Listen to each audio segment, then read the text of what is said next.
Keiichi Tsuchiya drifts using 6 different drift techniques. Side.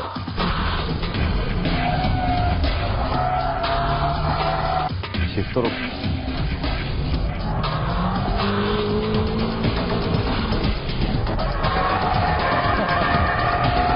Power over. Braking.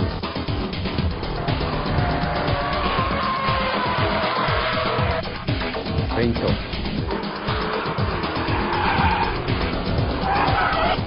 off. In this issue of BMI's special edition, we will focus on the art of drifting performed by the Drift King himself, Keiichi Tsuchiya. We'll go through all 6 basic techniques essential to drifting and further analyze how Tsuchiya is using these techniques from various camera angles. Let us guide you to the world of the Drift King's Drift Bible. First of all, we'll take a look at how a drift machine should be tuned and modified. Looking at this S14 Silvia with limited modifications to only the suspension area, you can say that drifting is not about power. Going sideways relying on only brute power is not what Tsuchiya aims for. So how should a beginner set up his or her machine to drift like the king? Okay, so what's the least amount of tuning you need to drift? We had lots of stuff done to our car right here, but you don't need to go all crazy to start drifting. First of all, you have to start with the suspension. Then you should also change the brake pads and brake fluid, but that's about it. And if you're lucky enough to be able to spend some more, upgrading the CPU, exhaust system, seats, steering, and shift knob may be a good idea.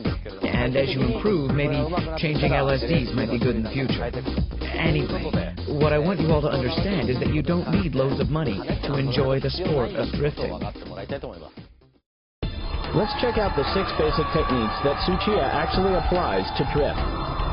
See how Tsuchiya triggers the tail to slide with each move. To make it easier to analyze each drifting procedure at low speeds, we'll use the second hairpin at a Bisu circuit going counterclockwise. To begin with, I'll show you what I was doing back in the days, long before anyone recognized me. This should be the entry-level technique for all novice drifters. First of all, I cut the springs shorter on my car, and then you go out and turn your car sideways. There's no difficult weight transition involved here. We'll first use the e-brake to go sideways. Then we'll try what's called the shift lock, and then on to the power drift. That doesn't require much skill. I'll show you these 3 techniques.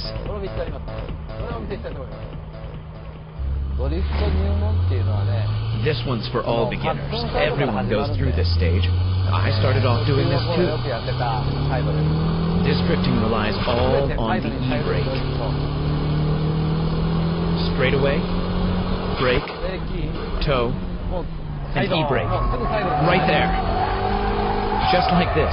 Well, it all starts from something like this. Don't worry about how you exit the corner. Just try to pull the e-brake at the corner entrance and concentrate on making the car go sideways. You brake and then turn the wheel, step on the clutch, and pull the e-brake. Release the e-brake, go into countersteer mode, then wait. Wait until you know that the car is facing the corner exit direction. Then you gently start stepping on the gas. How hard you should step on the gas pedal should depend on how much you're sliding and countersteering. All of this should get you to exit the corner in one piece. One must learn the timing and the rhythm of the Drift King's drifting procedure and actually feel the exact moment the tail slides in order to master the 6 basic drifting techniques. The length of the tail slide depends on the steering angle, plus how long and how strong the e-brake is being pulled. All maneuvers must be done smoothly and timely, and to do that, having the right driving position becomes crucial. This is a must in order to give a car a quick countersteer and respond to the car's slightest movement. Let's check out how Tsuchiya is controlling the gas pedal from the outside. You can see he's controlling the drift without opening the gas all the way. The timing to pull the e-brake is almost synchronized with when the brakes are let off.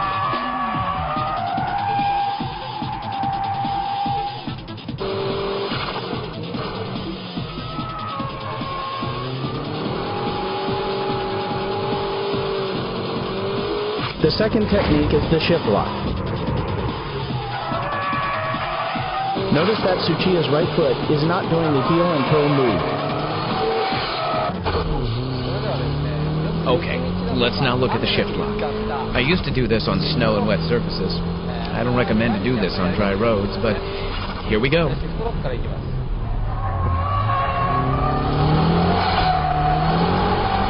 Just like that. Kick the gas all the way in third gear. Brake, steer, then boom. You let the clutch go without using heel and toe. The rear will suddenly lock. Then you slide, counter steer from here. Rest is the same as a side brake drift.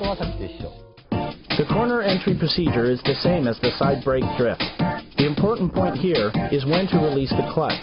Tsuchiya lets off the clutch just as he eases off the brake and steers in. His braking only lasts for 2 seconds. It's like brake, brake, gas. The tail slide occurs right as he steers into the corner. This is how the car starts drifting from the corner entrance.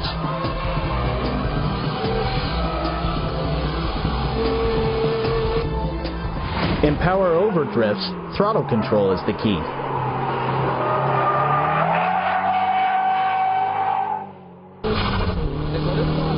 I used to do this when I couldn't drift yet. I'd brake like this and try to drift, but I couldn't because I was too scared. So the only thing I could do was to step on the gas all the way at the corner exit. I used to practice this on the snow as well.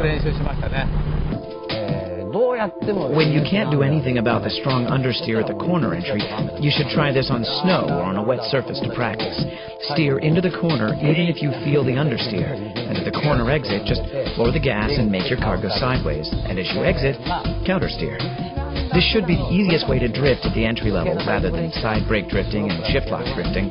You should practice this on a slippery surface, and remember not to step on the gas until you reach the corner exit point. Because if you give too much gas before this clipping point, you'll end up understeering. In this case, the corner entry is the same as before, gradually opening up the gas until the clipping point. Then Tsuchiya loosens up the gas for a moment, and then he kicks in the gas pedal to get the tail sliding. Power over drifting needs strong front tire grip. This is the reason why Tsuchiya loosens the gas to make the weight shift to the front. By this time, you've mastered the entry-level drifting. And if you're in control of the car's weight transition, you can pull your e-brake lightly. Just a tad so that people watching can't even tell you're pulling the e-brake. Then you'll learn how to drift using shift lock and braking. But this entry level is a good starting point for all beginners. How is the weight transition being done? Let's check out the braking drift.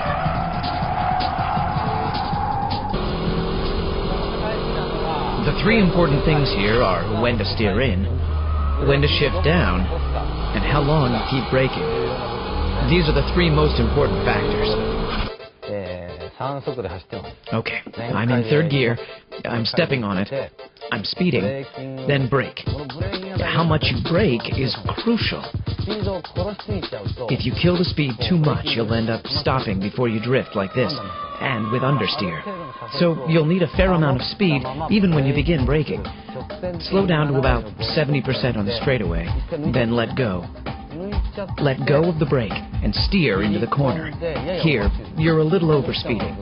If you brake through the corner, you'll end up with understeer. So first brake and then turn, heel and toe and steer in towards the clipping point. You'll be overspeeding here as well. Then you shift down to second gear while leaving your foot on the brake. Let's say you're running around 5,500 revs when you shift down to second gear. Release the clutch like you're running around 5,400 revs, but don't let the gears lock. It's similar to shift lock drifting, but you don't lock the rear tires with braking drift. Anyhow, that's how I do it. Sometimes I drift by only braking, like through corners where I can enter and exit in second gear. I step on the brakes, leave the brakes on, then turn, and I brake once again towards the clipping point. Then the car starts to slide. With this kind of drifting, I concentrate on the front and rear brake balance. If only the front brakes work and the rear don't, it's impossible to brake drift. You can't control the shifting weight of the car if only the front brakes work. Obviously, braking is the key here. Tsuchiya is not braking hard at all. He's stepping on the brake with a certain rhythm to adjust the speed. If you coordinate the steering work to the braking, you're a step closer to Tsuchiya's braking drift.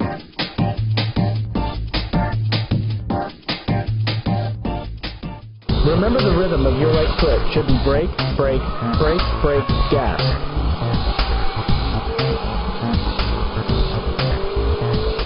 Steering into the corner and shifting down should be done simultaneously.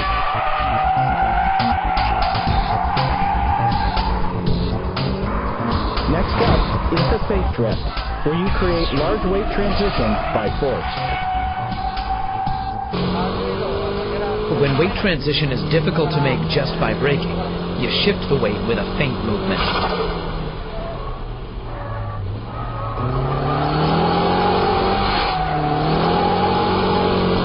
Quickly steer like this, and at this point, my foot is off the gas.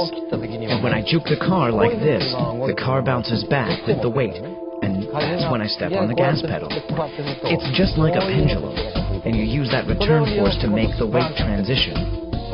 Here too, I've stepped on the gas, all the way for a second, before I let go, in order to get the car to slide. Once the car is in sliding mode, release the foot from the gas, and control. I used to do this a lot on snow. If you're going too slow, you have to step on the gas to make it happen. But if you're going fast enough, and you steer to the left and quickly steer back to the right, your tail will automatically start to slide. But you know, I wasn't that good back then, so my car would lose speed while I was doing all that. That's when I learned to give the car some gas to make the car slide, so that I can drift, even at such speeds. Because of the inertial force from the feint action, the braking doesn't have to be as strong as the braking drift. It's all physics and dynamics, but the rhythm of the right foot is always the same.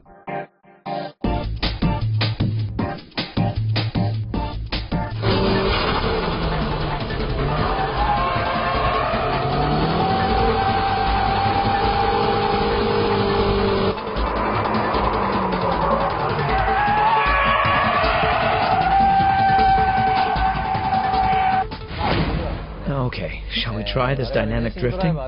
This one's pretty difficult, so even professional racing drivers like us can't always get it right. Drifting begins from stepping off the gas, just like the Fuji Speedway's 100R or the final corner at Tsugo.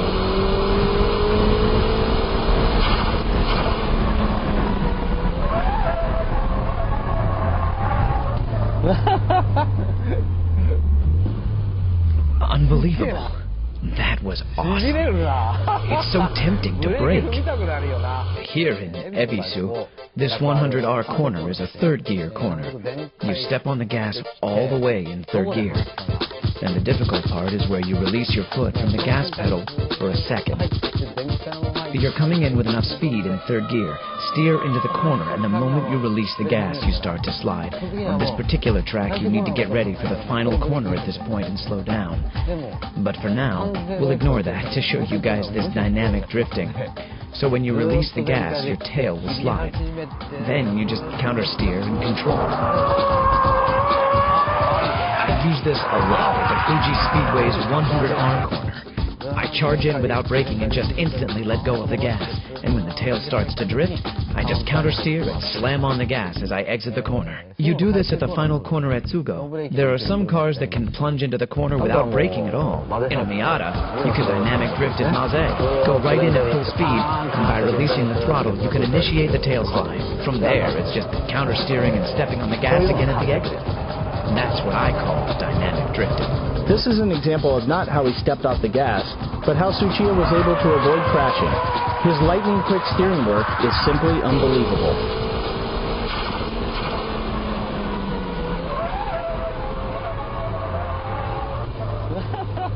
So that was dynamic drifting, which is the ultimate form of all drifting. That wraps up the 6 basic techniques of drifting. I won't recommend the dynamic drifting at the early stages of learning how to drift, since it can be dangerous.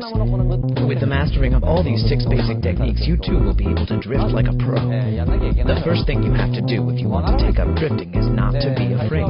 Try to have fun. Don't think too much about weight transition, dynamic drifting, and your suspension setup. Visit a track, go out there and start pulling the e-brake. That's the best way to learn how to drift. After you get the hang of it, try to use all 6 techniques in various corners. Take your car to as many tracks as possible and try different styles of drift. And again, be safe and have fun.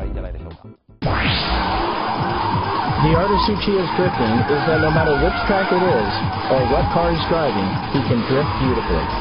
Why is this possible? Let's see why Tsuchiya is called the Drift King at Maze Circuit.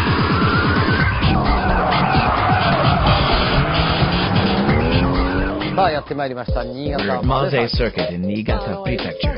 I hope you understood the basic techniques that I showed you at Ebisu. Here at Maze, we're going to be applying those basic techniques to high-level drifting. As you can see from the track layout, Maze Circuit is composed of many types of corners, from low to mid-speed corners to high-speed corners, where I can show you the e-brake drifting, power-over drifting, and dynamic drifting. Well, the dynamic is too dangerous here, so we'll try a combination of the brake drifting and dynamic. And we'll show you how to do this with various types of cars, actual cars that you might own. I'll show you how to drift with cars that won't turn well, or have strong oversteer, or even cars with very little power. Here is a demo run by Tsuchiya in a nicely tuned S14 Sylvia. I have to warm up my tires first. This slightly wet condition can make the car oversteer or understeer in certain corners. So, let's warm up the tires and the brakes first.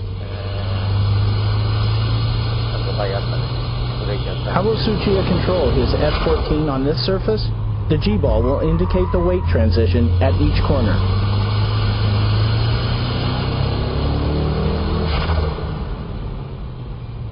It's wet here, so I'll just pull the e-brake to avoid the understeer.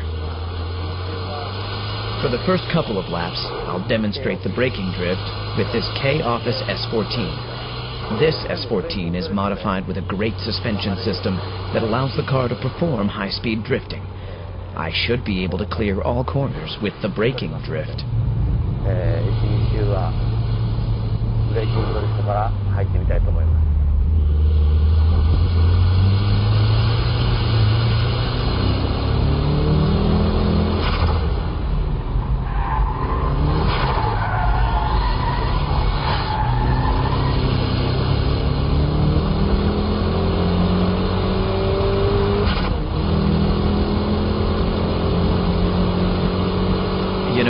No matter which track you're at, or which corner you're going through, what you have to do is basically the same.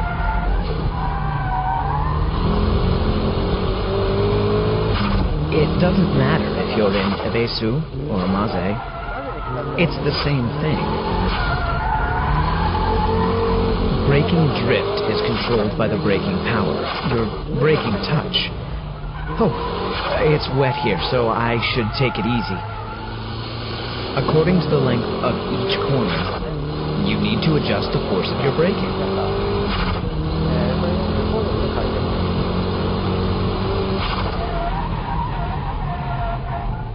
I went into that corner too fast.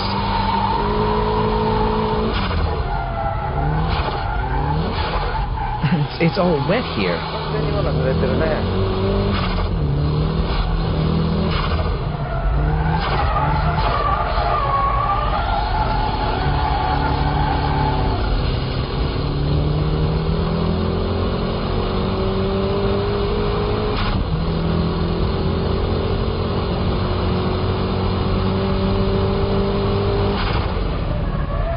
See? I'm doing the same thing. No matter where I go, this is how I do it. But remember, you have to adjust your speed, braking power, and steering angle for each corner. What do you do when it's all wet like this? Just pull the old e-brake.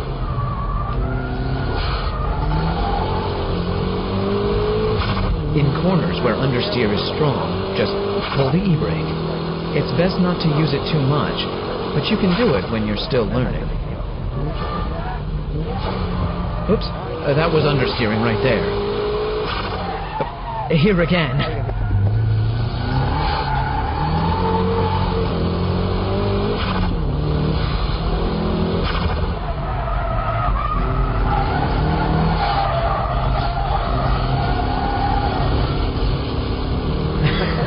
My drifting is a bit wild, isn't it?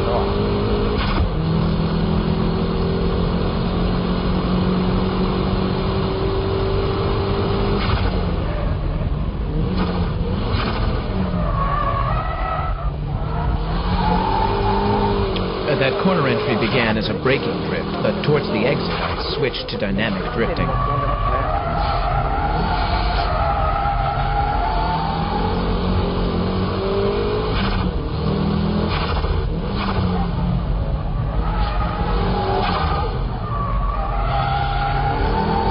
Here I'm power drifting at the exit.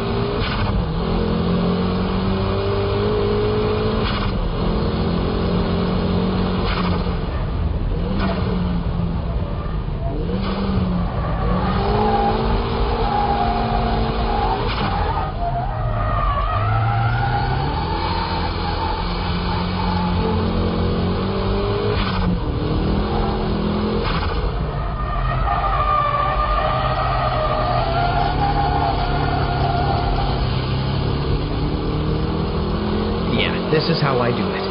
That's almost like dynamic because I only touch the brakes just a bit. It's a combination of braking and dynamic. Brake and shift down to second. Ride the brakes a little, then transfer the weight to the front. And from here, it's power drifting. I'm going uphill here, so I'll give it a little more braking so that I can get a stronger weight shift and leave a little braking here as well.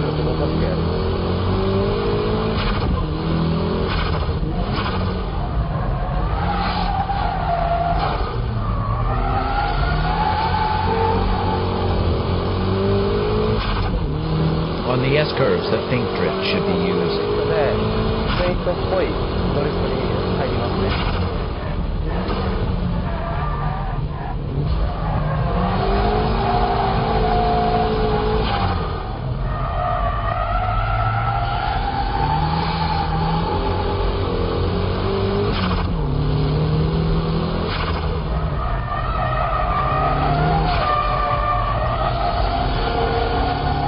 It goes like this.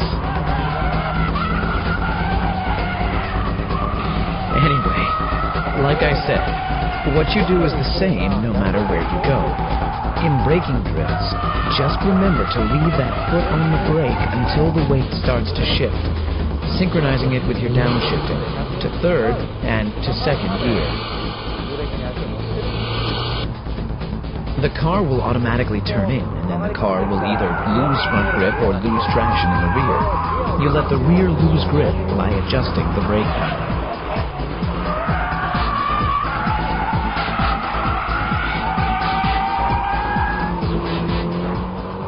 Let's check out how the S14 is acting on this final corner from the outside camera. This well-balanced S14 Silvia goes into braking drift by a light touch of braking and smooth steering work.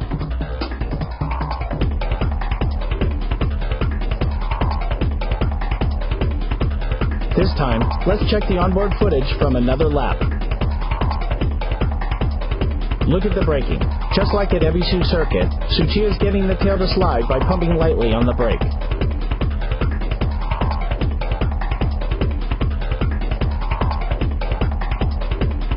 As Tsuchiya countersteers, the G-balls are intact and moving towards the rear very smoothly. A beautiful drift must have smooth weight transition.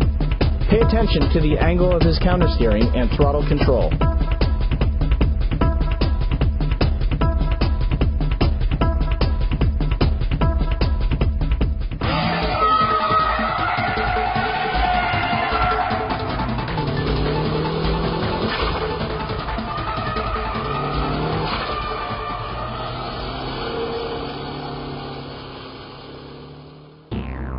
Okay, like I said, there are cars that don't turn well, resulting in strong understeering. Here we have the Hachiroku and the S13, both which are notorious for understeering and weak front traction. If the car is this low, I don't think the suspension has enough travel.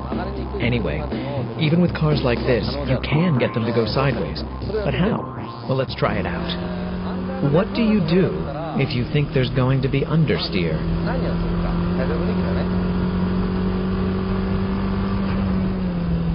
Remember, pull the e-brake. After braking, and if the weight doesn't shift enough, what do? Pull the e-brake. Then you turn, just like this. It's the same here too. If the weight won't shift, e-brake it. It's the same at the next corner as well. No weight shifting, then pull the e-brake. And this time, use the brake pedal to turn back.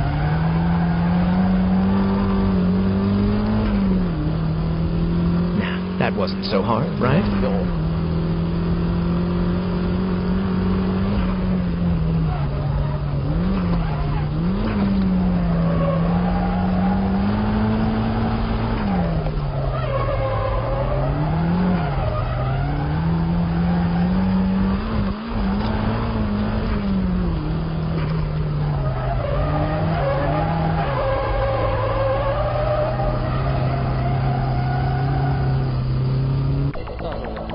I'm standing here at the first hairpin curve on the Maze circuit.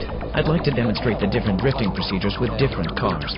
The S14 Sylvia has good front grip and a good weight up front, which enables the car to turn easily. All I had to do was create and control the weight transition with my braking. In contrast, the S13's front grip is terrible. Yes, like your car, probably.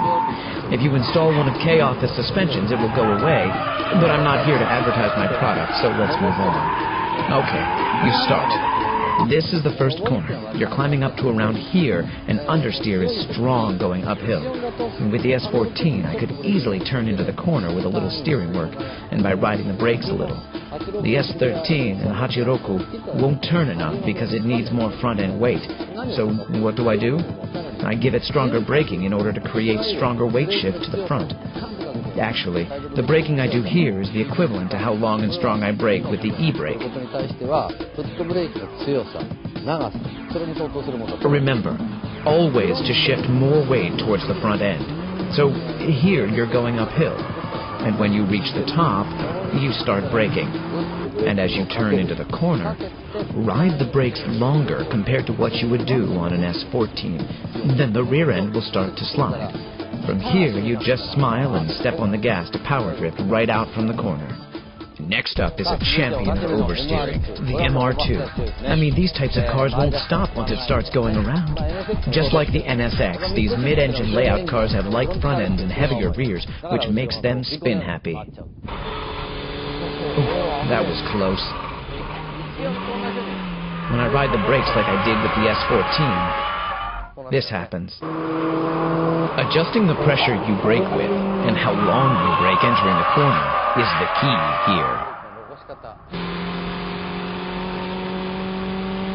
The difference between the S14 and the MR2 is the braking power you apply.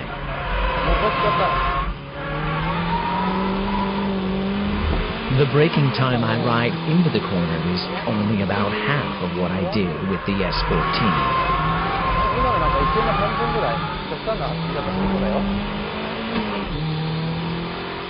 Right here, I quit braking already.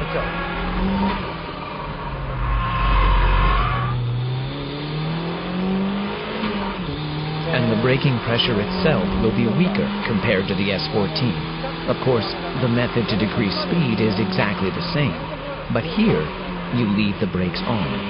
That's the difference. Here, you begin your countersteer a bit earlier.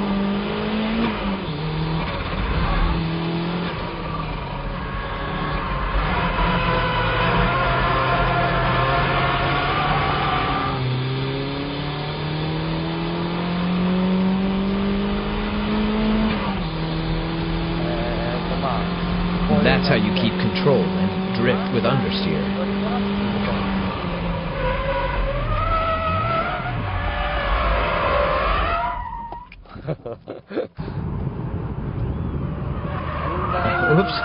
I thought I had that all. But hey, even monkeys fall from trees. The car had too much speed on that one. So, the important thing here is to keep the weight transition small. Delicate weight shifting is the key here. Like here, I go in like this, but I'll let go of my brakes early. You can tell by looking at the G-ball that the weight transition is smoother compared to the S14. This is how you drift with cars that have strong oversteer.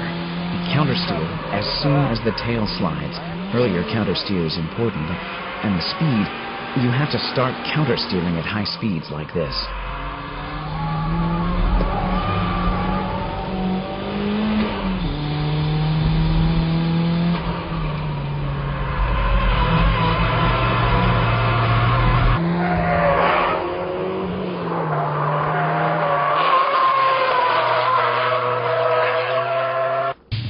That's how you drift with oversteer cars like the MR2. The difference between the cars I've shown today is like this.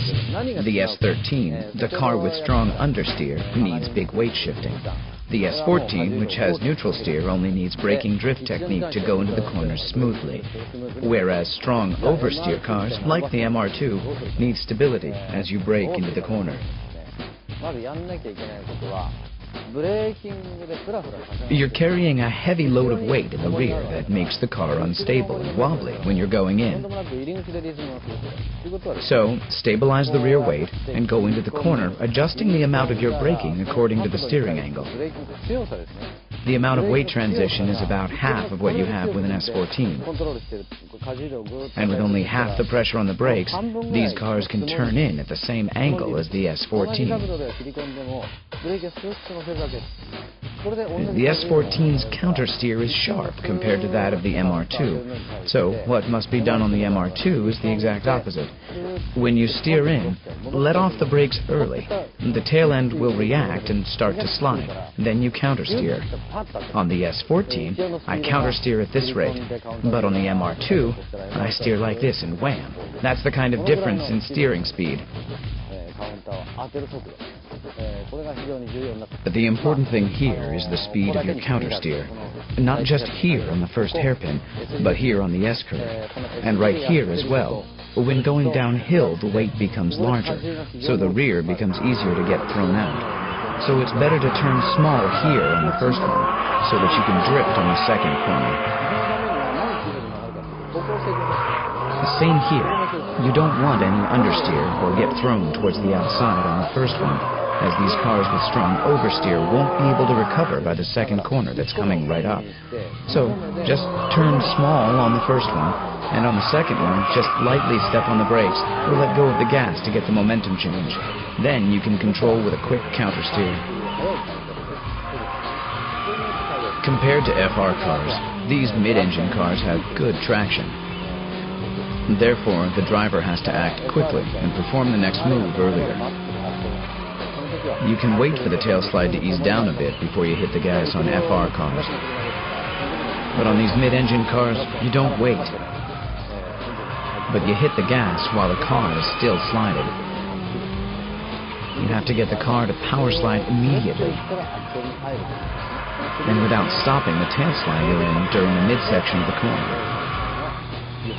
Everything has to be done earlier on mid-engine cars compared to FR machines. Mid-engine cars, like the MR2, have heavier loads towards the rear compared to FR cars. So mid-engine cars tend to have a stronger grip with the rear tires. Hitting the gas early makes the rear tires lose traction, which enables the car to slide and drift.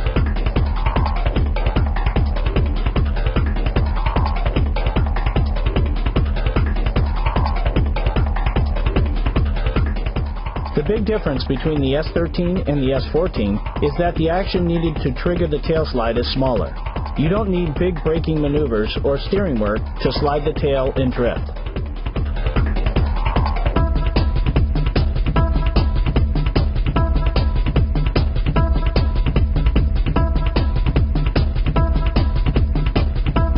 Further, By checking the different laps, you can see Tsuchiya stepping on the brakes with more pressure, but the tail doesn't slide.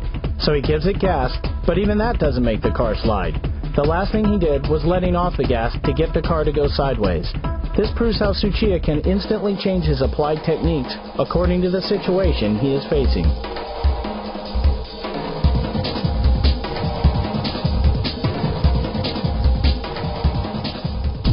さあ続いてはですね。 Okay, now, how do you drift with a car that doesn't have much power? What I'll be explaining to you here is from way back when I used to drive the Hachiroku every day and night. And that's like 15 years ago. With this car, it's all about flooring the gas pedal all the way from the entrance to the exit. This car's been nicely lowered as well. Mine used to look like this. You have to step on it to make this thing go sideways. With these underpowered cars, you just have to keep the gas on to get it into power drift mode.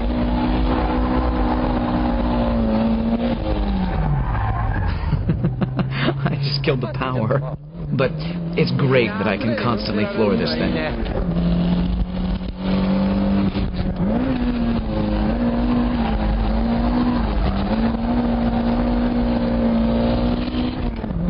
This is great. I'm flooring it. It's so cool.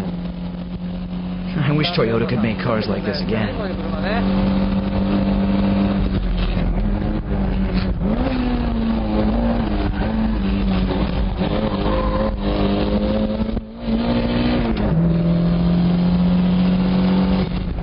Shift down and put the pedal to the metal.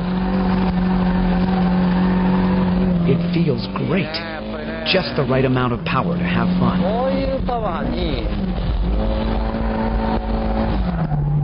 This kind of power is just right for these M7 tires.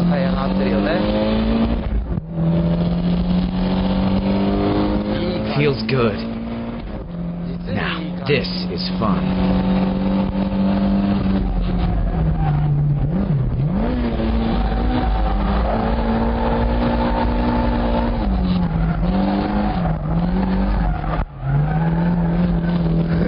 I'm literally flooring it the entire way. Do you know any other car that can do this?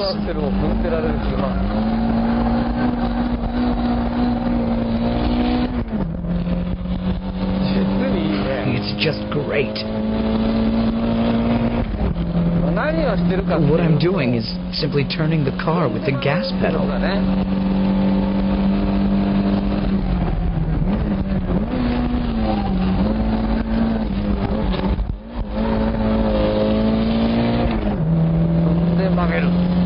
Step on the gas to make it turn, brake, and shift down, then step on the gas again.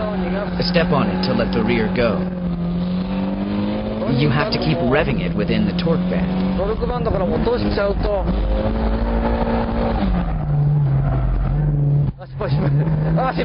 I dropped it. Whoops. The instant you fall out of the torque band, you stop drifting. So make sure you rev it up enough to keep it up there.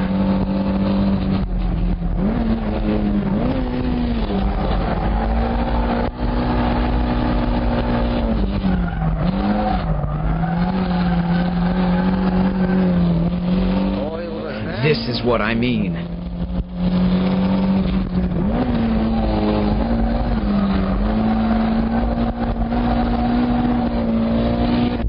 So, how was drifting with an underpowered Hachiroku? This car is a classic, and it will be a classic for years to come. Did you know I taught Takumi from Initial D how to drift in one of these? Okay, the first hairpin, what am I doing? I'm simply turning the car only with the gas pedal. This is the biggest difference from other cars. This is quite a technique, definitely for advanced drifters. You need to use this here on the first hairpin, and here on the S-turn. And here. I use a combination of the braking drift and dynamic drift. It's the same here as well, but on the final corner, these old cars have tendencies to understeer. So, what do? You step on the gas and turn the car sideways. Let's check the steering work for the first corner. You come down the straightaway in third gear, so shift down to second. Steer into the corner, but the car is understeering. step on the gas all the way and let the rear slide. Then you let go of the gas and wait. But if you wait too long, you'll lose too much rev, and your drift power will stall. So, after you give it gas all the way to make the tail slide, countersteer. And as you do this, place your foot on the gas, just to keep the rev within the torque band. This is how you drift right from the corner entrance to the exit. And this is also the reason why an underpowered classic like the Hachiroku can go up against the high-tech power machines of today. I'm turning using the gas pedal at all corners. You know, you may be able to drift in other cars, but drifting through the corners from entrance to exit in an underpowered car is a tough task to pull off. And that's why people who say they can drift in a Skyline, Supra, MR2, or a Silvia can't always go sideways in Hachiroku. This is because you really need to know your stuff to keep the underpowered car drifting through corners. And to get this done, you must master the 6 basic techniques to make your drift perfect. Let's check the Hachiroku on the final corner. In this corner, a standard braking and shift lock triggers the car to drift. But the throttle control from here is different. Tsuchiya floors it immediately to keep the car sliding all the way from the entrance to the corner exit. He's purposely letting the wheel spin a bit so he can control the tail slide with little power. He's driving while constantly maintaining loose traction. These 6 techniques and their various application make the Drift King go sideways. How did I become the Drift King? I can only say that I was driving day and night. I guess people call it practicing and hard work. But to me, I was just having fun out there. To enjoy driving, or shall we say practice for now, all you need is some safe, clear space. This will be enough. Let's start with a 180-degree turn. The first thing I tried, right after I got my driver's license, is this. Pull the e-brake and try to end up facing the direction I came from. In my days, it was cool to be able to do this and get it right.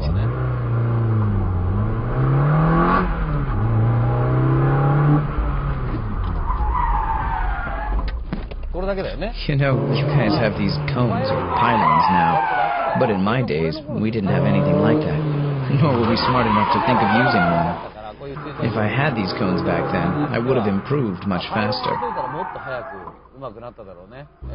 Obviously, in the beginning, I couldn't get it right like this. It used to be like this. I was scared and didn't know how fast I should be going, so I would stop like this. But turning the car in the direction that you came from, without stopping the engine, means that the driver is stepping on the clutch to turn the car around. In the beginning, it's okay to mess up and stop facing the wrong direction, or even stall the engine. But don't get scared. Just try it in a safe, closed environment.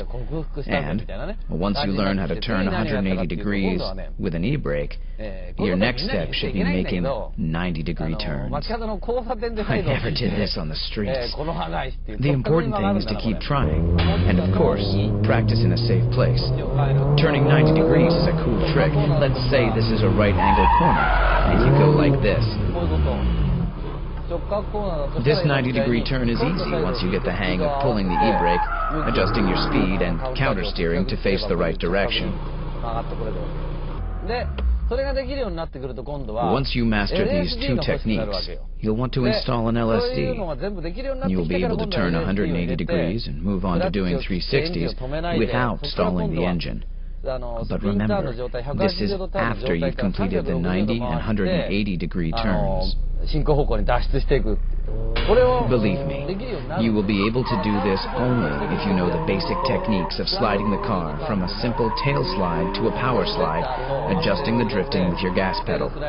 The LSD really comes after you master the basic techniques. The important thing here is to discover how much fun it is to play with your car. Like here, I can turn just by pulling the e-brake.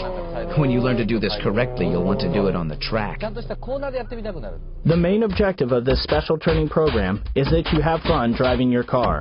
If you have fun, you'll be calm enough to sense the behavior of your car, and at the same time, you won't be scared of your tail sliding anymore. Tsuchiya says that if you go through these training programs, you'll be able to drift on track for sure. Watching this DVD should enable you to look over the weak points of your driving, and from there, try out the various drifting techniques that Tsuchiya has illustrated. The lesson continues.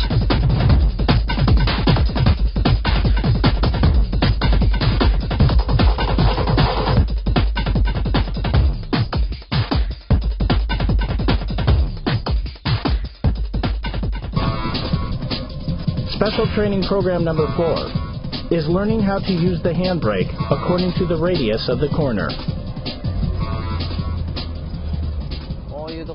Okay, first of all, okay, here.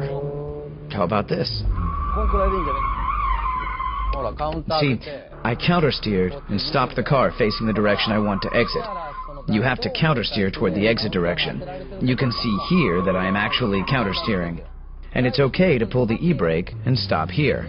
Beginners tend to end up facing the wrong direction, like this. So, controlling the car towards the direction that you want to go is crucial here.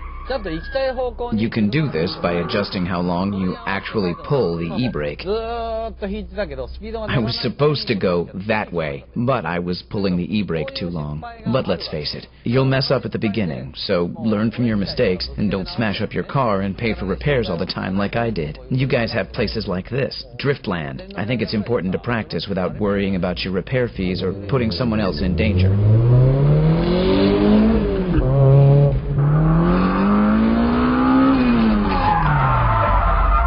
See, here. I'm pulling the e-brake too long, letting the car slide too much. In this situation, your left hand is pulling the e-brake, and your right hand working the countersteer is too slow. This is how you'll end up facing the direction that you came from. So, just shorten the time you're pulling the e-brake.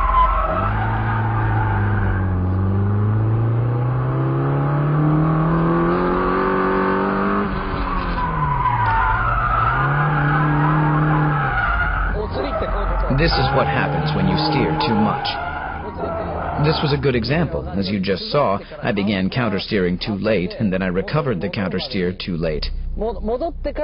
As a result, my car just lost control. If all my steering work was done earlier, I could have avoided this.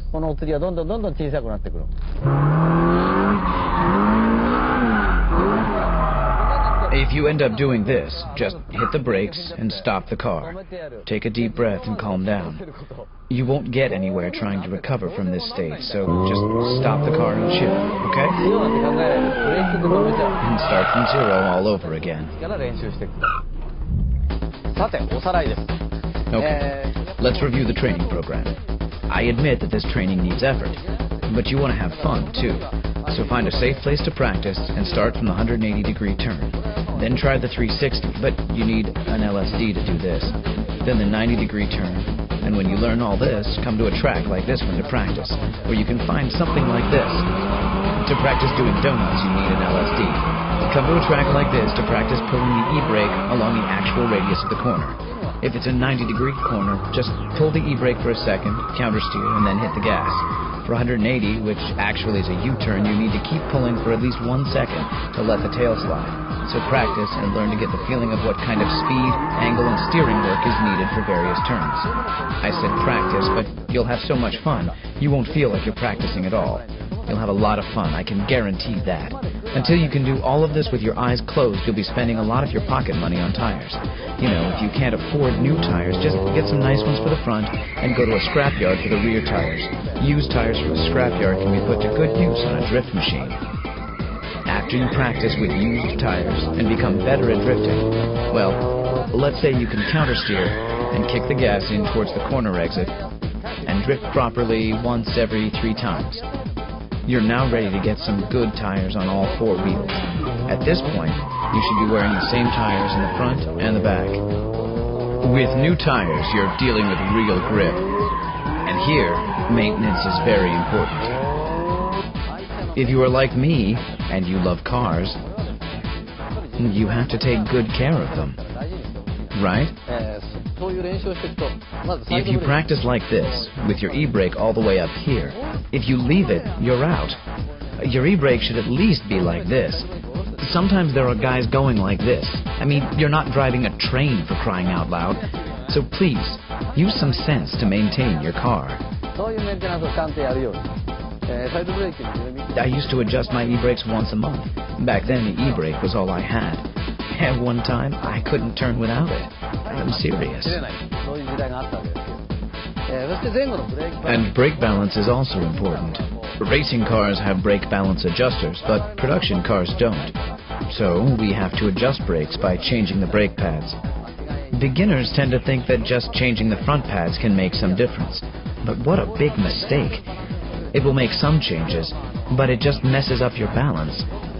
For instance, my front pads are Image C2, but if the rear pads were stock, only the front pads will work and mess up the balance.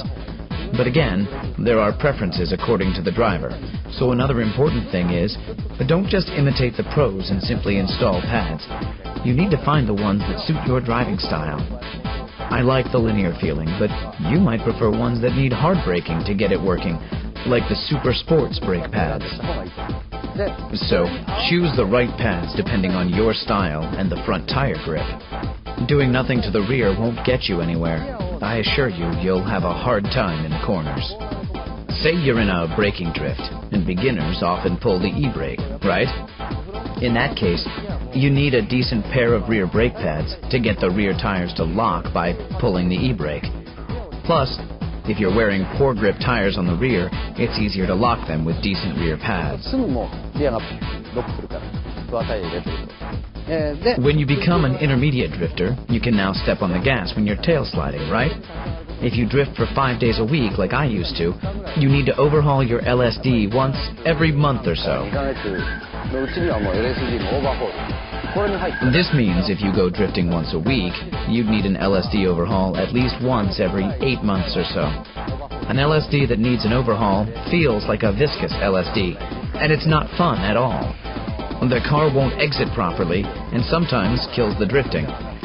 You only end up with worn-out rear tires because the inner wheels keep spinning. It just ruins the fun of drifting. So make sure to overhaul your LSD and maintain your drift machine in healthy condition. You will have more fun on a well-maintained drift machine. The Drift King. Tsuchiya says, I still want to get better.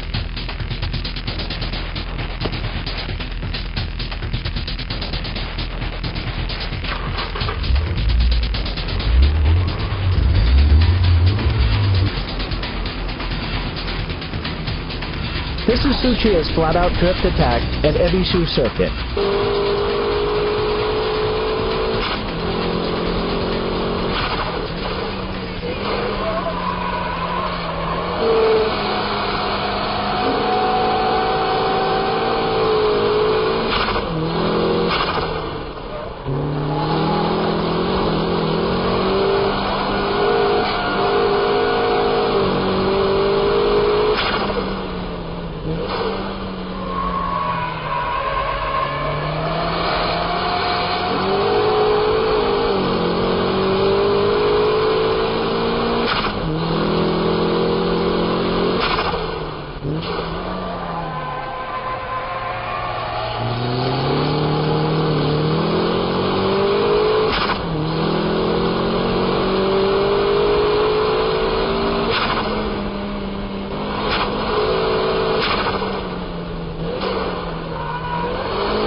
When you can drift for show, then you're ready for the ultimate drifting style, the high-speed drift.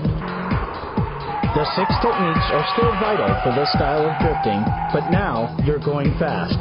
When speed and drift meet, you get the ultimate driving style. The high-speed drift is composed from small countersteering and velocity.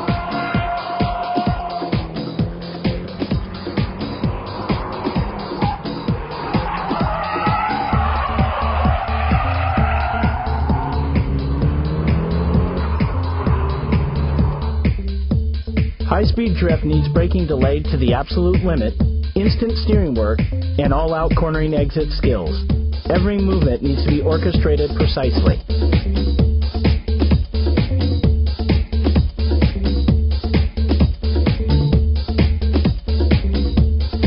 Focus on the steering work as well. In high-speed drifts, tail sliding is controlled and limited, so counter-steering work can be minimized. Wheel spins are limited also, making the car easier to grip and accelerate at the corner exit.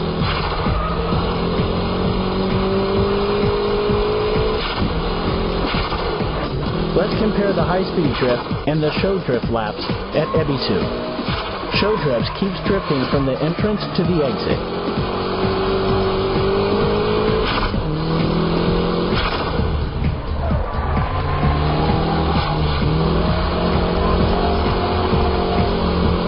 With a high-speed drifting, traction recovery is very quick, even during the counter-steering work.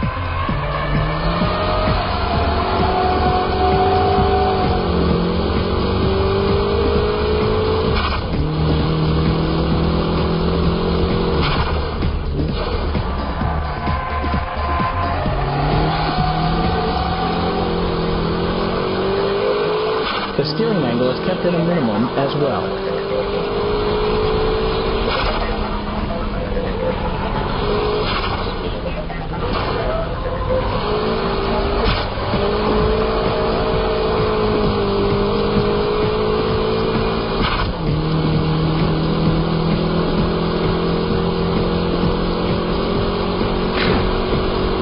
This is the ultimate style of drifting, high-speed drifting. So, how did you like the BMI Special Edition Drift Bible? I hope I was able to show you the profound world of drifting. It's a driving technique and also a sport in its own category. But when I first started drifting, I was having a ball just going sideways. But some people used to criticize my driving style and say that it wasn't real drifting because I was using the e-brake and shift locks. But I didn't care and I just kept at it. And at the same time, having a great time. As I've been saying all through this DVD, the 6 basic techniques are what make my drifting style possible. After mastering all 6 techniques, I found the dynamic drifting. To be specific, it's a combination of the braking drift and dynamic drift. This style naturally became my own drifting style. Anyway, don't ever give up, even if your car is not turning or has strong oversteer. There's always a way to drift any car. And remember to be safe and have fun. Try to have as much fun as possible when you start drifting. And once you're able to drift, set your goals higher and keep at it.